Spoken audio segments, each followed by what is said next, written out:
is one of the most asked questions in patients in plastic surgery. How can I make my eyes look less tired?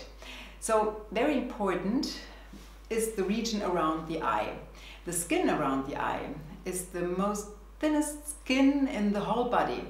So if this starts to lose elasticity, it starts to hang and it looks baggy and tired.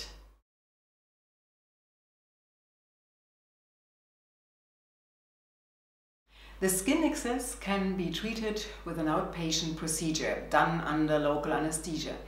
The incision hides in the natural fold of the eye. Much of the skin excess can be removed.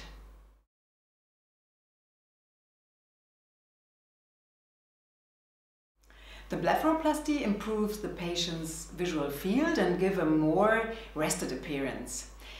The region around the eye seems brighter because the eye seems to be more open.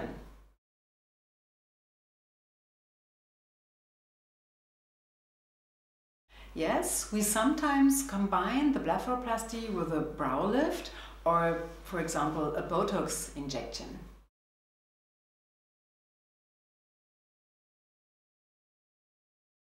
We use non-resorbable stitches, which are hidden within the skin and covered with steri-strips.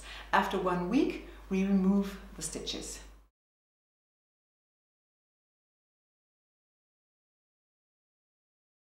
So you always have to deal with 1 week heavy swelling and bruising and approximately 2 weeks of little bruising and swelling. We always recommend at least 1 week off work.